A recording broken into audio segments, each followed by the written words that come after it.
Hello and welcome to Saturday's edition of Cracking the Cryptic, where I can report, for those of you who watched yesterday's video, which featured the Taylor Swift-inspired Sudoku by Zegrez, that we haven't yet heard from Taylor, and we cannot confirm whether or not she watches the channel. I've no doubt it will only be a matter of time before we get the confirmation we're looking for, but we haven't had it yet. Anyway, what have we got for you today? Well, we've got Fog of War. This is my favourite new type of Sudoku. My phone is buzzing at me. I shall ignore it. You can see it's by this puzzle, by the way. In fact, what do I start with? Do I start with the name of the puzzle, the author of the puzzle, or the Fog of War type of puzzle? Let's start with what Fog of War Sudoku is. It's a new type of Sudoku puzzle where if we place the correct digits in the fog will clear itself. So what we must be very careful not to do, well, firstly we must not cheat. We could reveal all of this fog by simply going to these cells and typing in 1, 2, 3, 4, 5, 6, 7, 8 and 9. One of those digits will be correct and it will clear all the fog around it. That is not how these puzzles are meant to be solved. They're really, really clever because basically we should just be able to look at the logic in this little 2x2 here and figure something out and place some digits or a digit in it, and that should gradually allow us to to clear the fog through logic alone. It's an absolutely brilliant idea, this, and I have loved every single puzzle that I've got to try in this genre. Now this puzzle, it's by Olima, who's featured on the channel a few times before, and it's called Claudia Cum Cereo Circulat. Now, my knowledge of Latin is, I'm afraid, not brilliant. I have tried, I thought this must be a quote from Horace or something. It doesn't seem to be. Google doesn't recognise it. So I am guessing, and this is very much a guess, that it means something like Claudia circulates with a candle. Claudia roams around with a candle.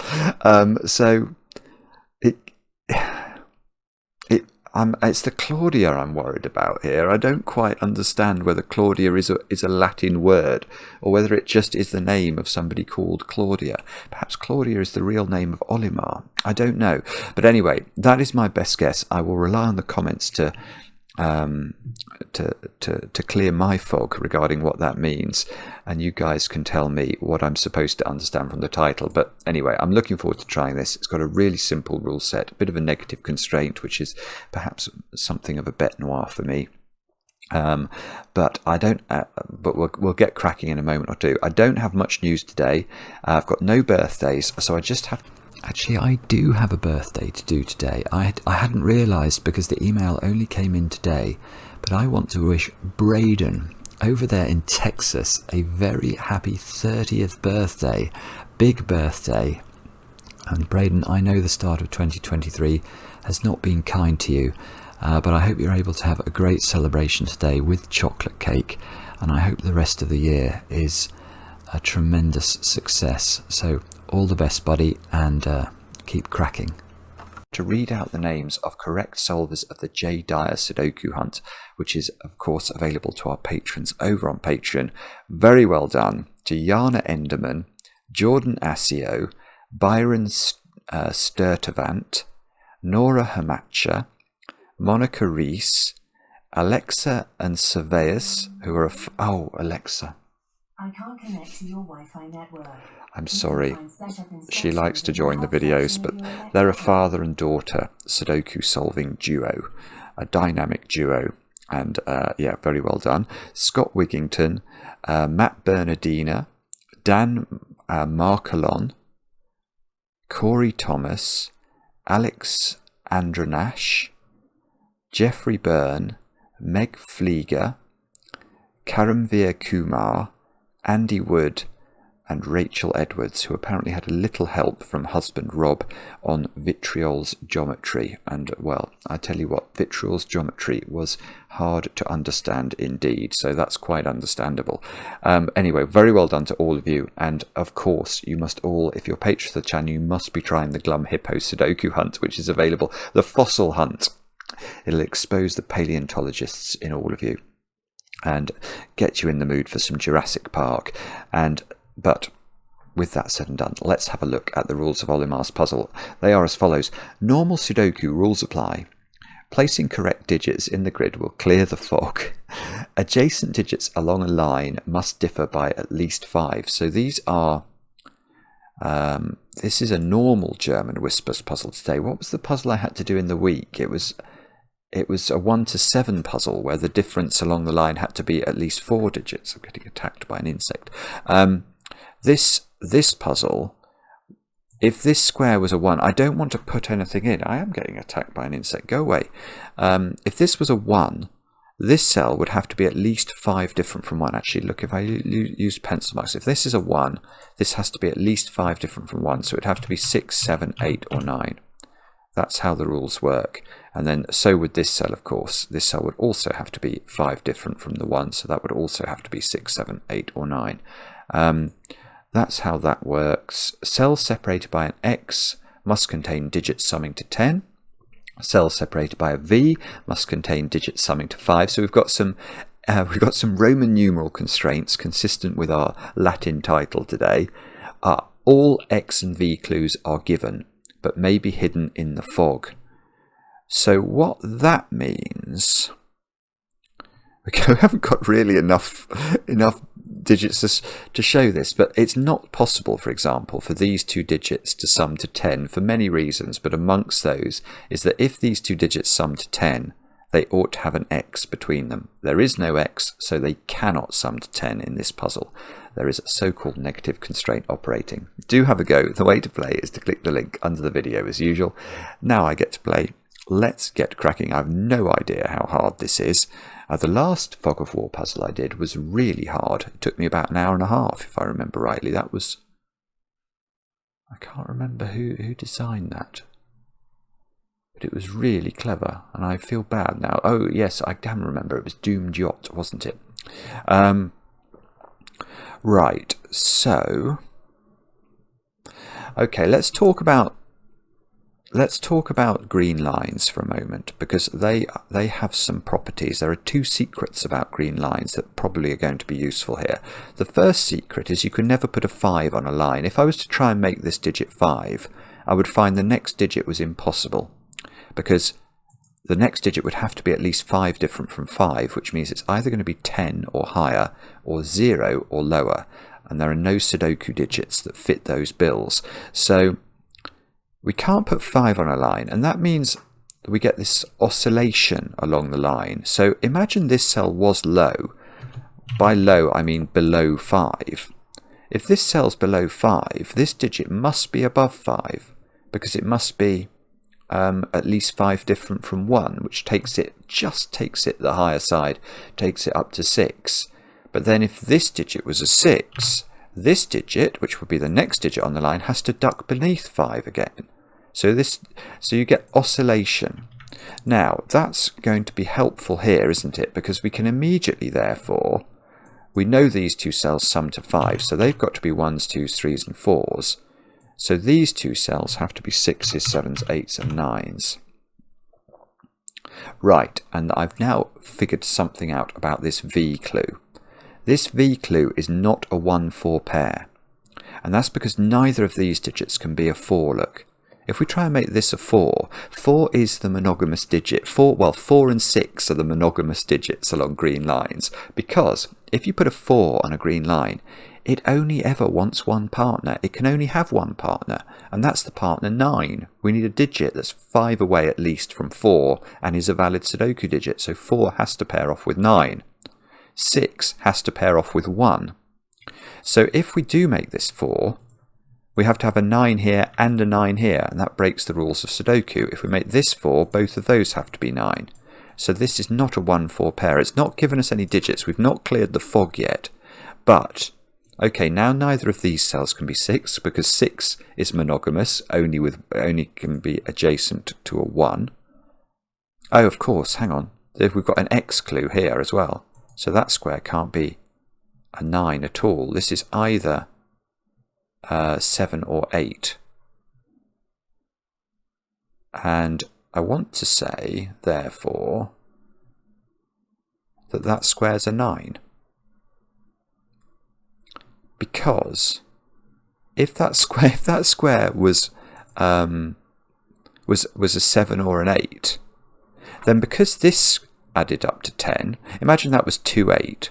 Well, that would be 3. If this couldn't be 9, that would be 3 7, and it would need an x. And there is no x, so it can't be. So we're going to get a digit here. Now, this is where I find this very exciting. We're going to get a digit, and it's going to reveal... well, not much, actually. It revealed a little bit of fog. We know this digit is low. We know it's 1 or 4. Oh, no, I was about to say we know it's 1 or 4, because we know it's lower than 5. But we know more than that, because if it was 1, that would be an x domino. And there is no x, so that's a 4. And that's going to reveal... oh, bobbins. More fog, but hardly anything. So we know this digit is high. And we know it's 9, I suppose. Oh, that will be useful. It was... well, it's given us a little bit more. Now, can we do... well, can we do anything clever here? What we can say is that 1 in box 1 can't be there, because this digit is high on the whisper, isn't it? This has got to be a 7 or an 8, because it's got to be at least 5 different from 2. Can we get the ordering of these? Yes, I can actually. Because one of these digits is a 3, this digit couldn't be a 7, because 7 is not at least 5 away from 3. So that's an 8 in the corner. This square is a 7. I'm clicking on my number pad on the right of the grid today because I don't want to miss... when I enter numbers using... see, look, I knew that would happen. When I enter numbers with the keyboard, I'm prone to misclick. And if I misclick in this puzzle and accidentally reveal something I shouldn't know, I'll feel dreadful. So, what have we got here? We've got 1s, 5s and 6s. Now, can we do anything clever with the negative constraint? This can't be 1 for 2 reasons. It would make a 5 domino with a 4 and a 10 domino with a 9. So that's a 5 or a 6. This is a 1. There's a 1 in one of those 2 cells. 5 can't go on the whispers line. We talked about that earlier. So this is 1 or 6. Oh, that's lovely. It's not 6, because if it was 6, this would be a 1 as the monogamous partner to the 6, and that would mean we couldn't put a 1 anywhere in box 1. That's gorgeous. So this is a 1, I think, and oh, you rotten thing, we get nothing for that. We revealed the fog, but actually found out no new information beyond sort of negative information. That square's high, and it's not 9. Oh, okay. It's 6 or 8, isn't it? Can we do anything with that? That's 6 or 8. I mean, it can be 6. That is 5 away. It's not breaking any negative... I don't think we have a restriction on a 15 domino. Oh, here we go. 7 can't be next to 3, because 7 and 3 form a 10 domino. So that's a 2. That's a 3. We reveal no fog from that.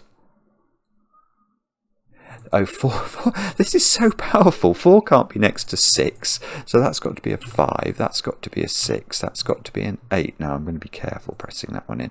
Oh, no. Didn't get anything again. So, that can't be a 1. Yeah, that's it. Right, this cell is where we look next. What is that digit? And I don't know what it is yet, but I do know it's not low. And it's not low because were it to be low, it would have to be, it couldn't be 2 or 3, so it would be 1 or 4. Now, if it was 1, that domino adds to 10, that doesn't work. If it was 4, this is on a whisper, so that would be a 9 as the monogamous partner to 4, and it would clash. So this is a high digit, which means it's a 6 or a 7, because it can't be 8 or 9, which means this square is a 1 or a 2, and it can't be 2, so it is a 1, and that's going to do all sorts, look. We can now say this square's got to be high, because it's got to be on the high side. Oh, and it can, no, hang on, that can be 6 as well. And usually when you get a digit midway along a whispers line, you can't put 6 in the middle because the two edges would have to be the monogamous digit. They don't both have to be 1. But here you can see, because this bends upwards, if that was 6, that could be 1. That would be... These two cells don't see each other by Sudoku. Oh, I see. 4 I can place in this box using the negative constraint. It's not there. It's not there because it would form a V domino. So 4 goes here. Gets me a useless new cell. Okay, what are those digits? We don't know, do we? 4, 6, 7, 8. 4, 6, 7, 8. Okay, let's put that in. 4, 6, 7, 8. Now this square is high, so it's definitely not 4. So 4 is definitely in this domino. Is that helpful? That square's got to be low, and it's not 4. So this is 1, 2, or 3. And this is high again, and it's not. So that this one's 6 or 7. Okay, so if that's 6 or 7, this can't be 3. So this is down to 1 or 2. Not seeing anything here. Oh no, come on. What's it? Oh, I know what it is. Look, this is so powerful. If I was good with this negative constraint, you could just fill this puzzle in at pace. 4 and 6 would form a 10 domino, so that's got to be 7. Now, what have we got? Oh, I see what we've got over here. Look. I've got 4, 6, and 8 in a triple. Now here we've got to be careful and make sure that we keep that naughty 4 and that naughty 6 apart, because if that naughty 4 and naughty 6 get together, all sorts of shenanigans take place. So how are we going to keep the 4 and the 6 apart? Because if they were together, they would form an X domino. Well, we're going to have to put the 8 in the middle of them. So the 8 needs to chaperone. We get loads of fog revealed. We get a 6 here. We get a 4 here. We can't put 2 above the 8, so that's become a 1. That's become a 7 by Sudoku. Do I get the corner digit? No, annoyingly, I don't. Do I get anything else? 2 in the box, can't go there. 9 couldn't go there anyway. Okay, maybe we use the whisper. This is, yeah, we do. That's 2 or 3 by whisper logic, because it's got to be lower than 5, but it can't be 2 because it would form an X. So that's a 3. Then this digit's got to be 9, because we need a digit that's 5 away from 3 that's not 8, and there's only one of those. So this is now low, and it's 2 or 4. Now it can't be 4 in this case, because if this was 4, that would be 9 as the monogamous partner to the 4. So that's a 2, and this is a 7 because it can't be a 6. And look, we're slowly getting somewhere here. We've got 2, 5, and 9 into these squares. Oh, lovely, yeah. Where does 2 go in this row? It can't go next to 3 because 2 plus 3 equals 5. So this is a 2. This is a 5, 9 pair. Now that seems hard to deal with. Okay, but if that's got to be a 2 in the corner. Doesn't get a song, but at least it's a digit. These squares have got to be... Well, where does the 3 go in the top row? Can't go next to 7 without causing a nasty problem. So we put the 7 there. These two squares are 5 and 6 by Sudoku. Now, I don't think we can do that. 6 is affected by 4s, but that's it. So probably this domino has to be resolved by something that's going to happen in the bottom of the grid. What about the bottom of column 8 then? We need 4s, 5. Yes. Yes, that's fine. I was suddenly thinking, no, because I can see what this digit is. Again, we're going to have to play gooseberry. This 4 and this 6 are being naughty again. So we need this to be a 5 to keep them up. Oh no, I'm wrong. I'm talking absolute gibberish, because I've just noticed poking up above the fog here is what looks like an X. So that domino has to add to 10. So what I was saying was total nonsense. This is the 5, and that gives us a 4, 6 pair, which, now, 4 or 6 on a whisper. Remember, 4 and 6 are the digits that have monogamous partners. 4 can only go with 9, and 6 can only go with 1.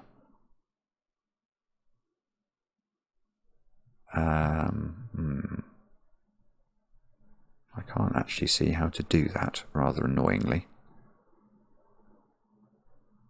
Okay, so it must be something else. No, that doesn't work. I was about to say where does 6 go in this box, and the answer to that is in many places. Wow. No. Oh yeah, okay. Well, there is a small point about 3 in this box. 3 can't go next to 2 and it can't go next to 7. So 3 is going to be in one of those 2 cells. I don't think that's going to do it either. It must be this thing down here. 2 is in this domino. So that means we can't put 3 or 8 down here. So 3... Yeah, that's quite an interesting way of thinking about that, actually. I can't put 3 in this domino now, because it will be next to a 2 and there's no V. So 3 moves over here, and that corrects this digit, which is going to reveal diddly squat. And 8 can't go down here, because that would be next to a 2 and make a 10 domino, so 8 moves over here. And 8 in these 2 cells can't go next to 2, so we get an 8 there, which reveals another cell of fog. I'm still struggling to see. Maybe I've got to... How am I meant to do this? How am I meant to do this? If this is low, i.e. if this is 1, this digit can't be 6. It has to be... This digit has to be... Oh, I see. If this is 1, this has to be 9, I think. Which is potentially interesting. If this is 9, this has to be low without being 4 or 3. Oh, it could be 2, couldn't it? It could be 2. So if this is 9, this is 1 or... Oh no, if this is 9, this is... hang on. I've just suddenly appreciated there's a problem with a 1-9 pair here, isn't there? I'm getting lost. See, and I suppose I could fill in this digit as a sort of placeholder without affecting the fog. I just don't really like doing it. Let's do this. I think I've got to pencil mark this cell. If this cell is 6, that is definitely 1. This is definitely high and would have to be... That doesn't work. 6, 1, the only thing this can be is 9. And 1 and 9 need an X domino. It's that simple. 6, 1, 9 is impossible, sorry. Right, so that's a 4. This is a 6. This is a 9. That's going to do... Ooh, what's that? What is that? That's a blue line. Oh, I suppose, okay, it says adjacent. It doesn't say adjacent digits along a green line, it just says adjacent digits along a line. I don't know why that's a different colour. This 9, look, it's doing some things at the top. 5 there, 9 there. 4 goes here by Sudoku. Sorry, that's been available for a while. This has got to be 1, 5 and 6. Now, we can't put 1 next to 9. We can't put... I don't think there's any other restriction there. But now we know those squares, don't we? Because they've got to be 3, 8 and 7. Aha! Ha ha ha ha! There are no X's this time, so we do need the 8 to play gooseberry. So 8 sits between the 3 and the 7. And these 2 squares are a 1, 2 pair. And we can't put... Yeah, okay, so we have a similar problem here. If this was 9 and 1, we'd have to have an X between them. So that's 2, that's 1. That gave us some more fog reveal. These 2 squares have to be high, and they have to be at least 7, because they've got to be 5 different, at least from 2. So these are 7, 8, 9. That's not able to be 9. That one seems... Actually, that's not able to be 9 because it would be next to 1 and that's an X domino. So this is a 7-8 pair. And this... now I see. Now I see. Look, this line is crossing something here. So it's to... I think this is a different colour. To avoid us thinking that this line somehow continues, it goes from this cell to this cell, which would be totally unnatural, because to go from this cell to this cell, you'd think that the constructor would just have drawn a vertical straight line rather than a little wobble, but it's probably just to remove any doubt. So this cell, or this line, goes into this position next, where it has to join up with a 1 or a 3 only, because it can't be 2 and it can't be 4 and it must be low. But I don't know. Oh. So if this is a high digit now, it is a 9, interestingly. Because it can't be 6 and it can't be a 7, 8. So if that's high, it is 9. If it's low, it's got to be 3 or 4. Oh, no, 3 doesn't. It's got to be 4. So this is a 4 or an... Ah, that's beautiful. Oh, that's stunning. Wow. Wow. Okay, this is absolutely gorgeous. Look at this square. So I was about to say it could be 3 or 4 if it's low. It can't be 5 because it's on a whispers line. Now, let's just check this out. If it was 3... it's next to a 2, so that should be a V domino, and it's not. So it's not 3. So it becomes 4 or 9. Now 4 and 9 is interesting as a dyad because it cannot go next to 1, because it would form a V or an X domino. So this square, we don't know what this is, but we do know that this has to not be a 1. So that's a 3, and it cleared some fog away. Ah, and it's now this 3 is next to this cell, which must be an 8, because 7 is only 4 away. So that does the 7. Oh, we didn't get a 3 in the corner. We get a 3 in one. Or we might get a 3 in the corner. We might get a 3 in the corner there still. So we might still get a bit of REM. We shall see. This square has to be low. It has to be what? No, it could be 2. Oh no, it can't be 2 because it would be above a 3. So that is a 1. And that's going to clear this fog cell for no gain at all. Now, if that's a 4, that has to be a 9 because it's the monogamous partner of 4. If this is a 9, it has to be a 2. And it can't be a 2 because it would be next to 8. The negative constraint in this puzzle is absolutely mighty. It really is very cleverly designed, isn't it? That the fog is being revealed, and at the same time we're able to play these games with the negative constraint. Now this is just a 5 by Sudoku. I'm suddenly saying that cleared some fog that I wasn't prepared for. If that's a 6, that has to be a 1, which it can't be. So that's got to be a 2, which clears another fog. That's got to be a 6.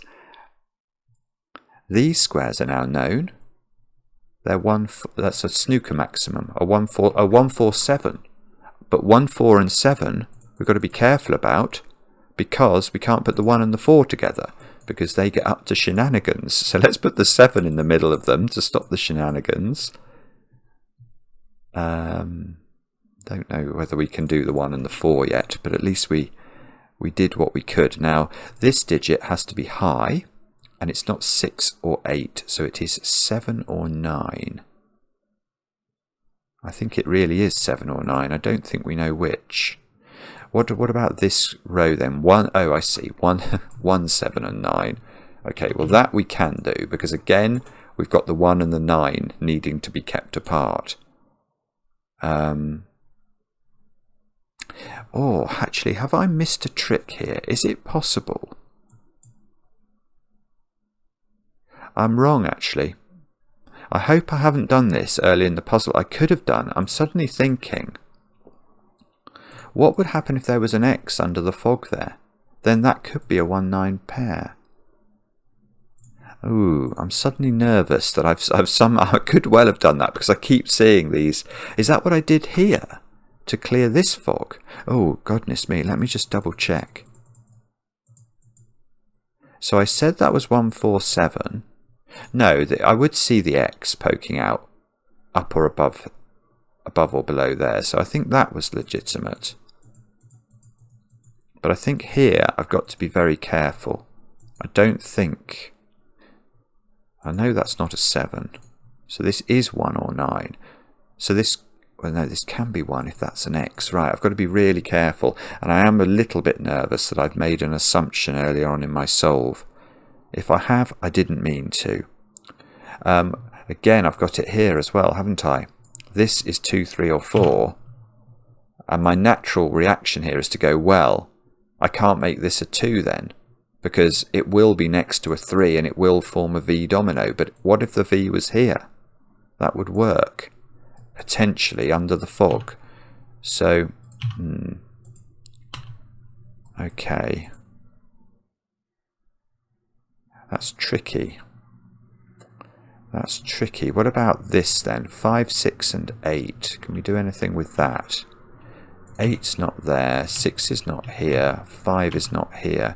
Ah, and here, this is en clair, isn't it? That is revealed. So we can't have 8 here because it would be in the next domino. So we get a 6. We get a 5. And there is no naughtiness down here. There is no X to adulterate our logic. So we must separate the 1 and the 9 with a 7. Which means this is 9. This is 1. That's got to be an 8 now. There's no X down here, so the 2 and the 3 have to be kept apart. So 4. Oh, that's 3 in the corner. That's 3 in the spotlight, losing its religion. And then we've got 4, 6 and 9 up here.